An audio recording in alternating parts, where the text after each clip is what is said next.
Le renminbi a chuté de plus de 5% par rapport au dollar depuis août de l'an dernier. Nombreux sont ceux qui s'attendent à ce que cette chute procure un bénéfice substantiel aux exportateurs chinois. Mais est-ce vraiment le cas? Zhang Bin possède une compagnie qui produit des ustensiles de cuisine en acier et 80% de sa production est exportée.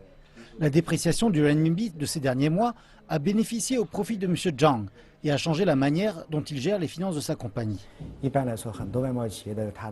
Les compagnies exportatrices font des profits très minces, d'habitude seulement de 2 ou 3%, et chaque pourcent représente beaucoup pour nos profits. Nous nous attendons à ce que le renminbi continue de se déprécier pendant un certain temps, donc nous repoussons nos échanges de devises aussi longtemps que possible pour obtenir un meilleur prix. Les autres compagnies en Chine bénéficient du même avantage que M. Zhang, mais un analyste dit que cette bonne période ne va pas durer. Les petites entreprises qui produisent des textiles, des vêtements ou des appareils électroménagers bénéficieront le plus de la dépréciation.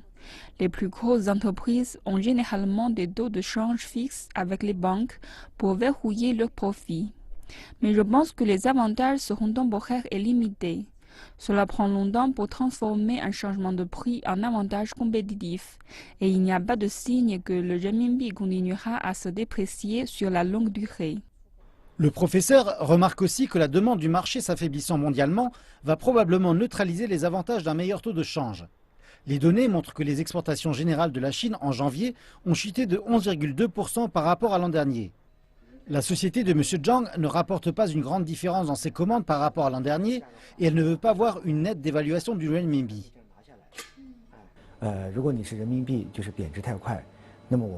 Si le renminbi se déprécie trop vite, ce ne sera pas aussi bon pour nous que vous pourriez le penser. Les clients internationaux vont nous demander de baisser les prix. Si le renminbi perd rapidement de sa valeur, donc l'avantage partira là. Aussi, ce n'est pas bon pour l'industrie en général parce que les compagnies qui produisent des objets de moindre qualité tireront mieux leur épingle du jeu.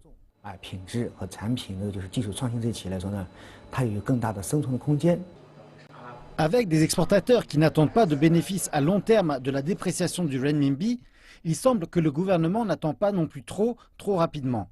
Le ministre du Commerce, Gao Huchang, a récemment dit qu'aucun pays ne peut être à l'abri d'une baisse du commerce mondial. M. Gao a dit que la Chine doit prendre des précautions et être pleinement consciente des difficultés.